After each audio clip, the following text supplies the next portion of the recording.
Perkenalkan, nama saya Rosita Herlan dengan NIM 2023 Tujuan saya membuat video ini untuk menyelesaikan tugas UTS mata kuliah studi kelayakan bisnis.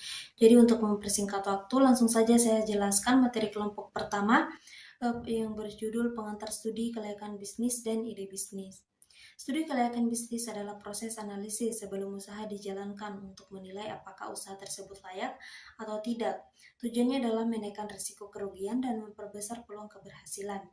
Hubungan ide dan studi kelayakan bisnis. Ide bisnis adalah gagasan awal. Hubungan keduanya sangat erat karena ide bisnis merupakan objek yang diuji, sedangkan studi kelayakan bisnis adalah alat uji kelayakannya. Ciri ide bisnis yang baik, memiliki nilai guna, unik dari pesaing, realistis, memiliki potensi keuntungan, dan fleksibel terhadap perubahan pasar.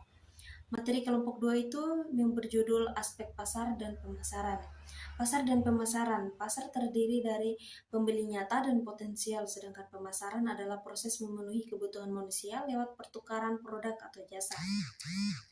Strategi pasar. Yang pertama itu ada segmentasi, membagi pasar menjadi kelompok konsumen yang berbeda. Targeting, memilih segmen pasar yang paling potensial. Positioning, menanamkan citra produk yang unggul di benak konsumen.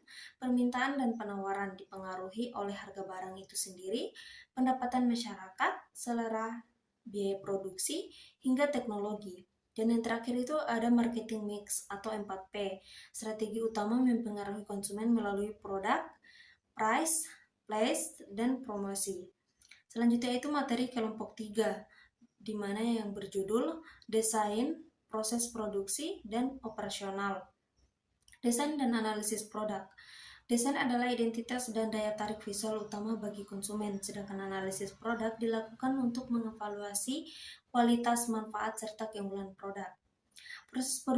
Proses produksi, kegiatan mengelola bahan mentah menjadi produk bernilai ekonomi lebih tinggi, memanfaatkan tenaga kerja, mesin, dan modal. Selanjutnya itu lokasi dan layout pabrik. Layout adalah pengaturan mesin dan ruang kerja agar produksi efektif, efisien, serta meminimalkan biaya pemilihan. Selanjutnya itu pemilihan teknologi. Harus mempertimbangkan kemampuan mesin, harga, umur ekonomis, serta ketersediaan suku cadang dan pemasok. Aspek sumber daya manusia dan yuridis hukum.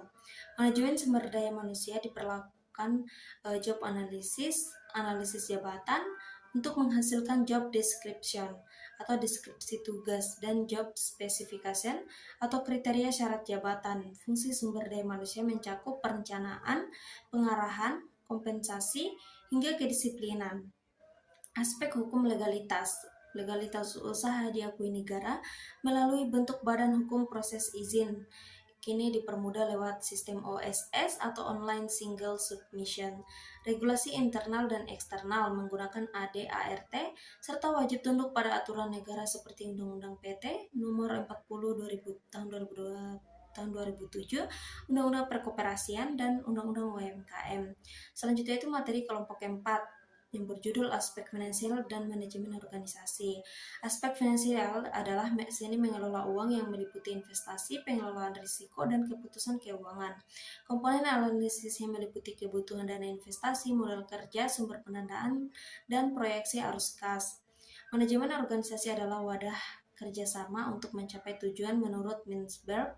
Organisasi terdiri dari 5 bagian utama. Yang pertama itu ada operating core, strategi apex, middle line, teknostruktur, dan support staff. Hubungan wewenang dibagi menjadi 3 jenis operasional tertib, seperti wewenang lini, wewenang staff, wewenang fungsional.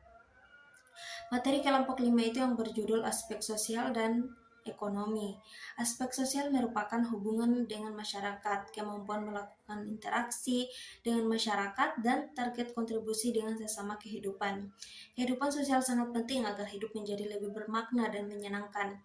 Nah, kata ekonomi ini diambil dari bahasa Yunani yang artinya oikos, yang mempunyai arti keluarga dan rumah tangga, serta nomos artinya aturan, peraturan, dan hukum.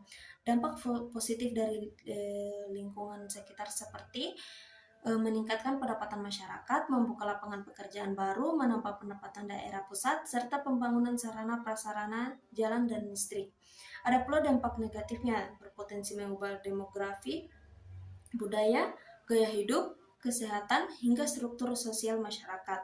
Hambatan dan dukungan Hambatan ekonomi dapat berupa pertumbuhan penduduk, kurs valuta asing, inflasi, atau kebijakan pemerintah. Namun pemerintah juga mendukung lewat kebijakan perdagangan dalam dan luar negeri serta kebijakan produksi. Selanjutnya itu materi kelompok 6 yang berjudul aspek lingkungan dan AMDAL. Aspek lingkungan adalah analisis timbal balik antara perusahaan dengan lingkungan fisik, biologi, dan sosial sekitar. Tujuannya agar eh, bisnis tersebut berjalan aman dan berkelanjutan atau sustainable.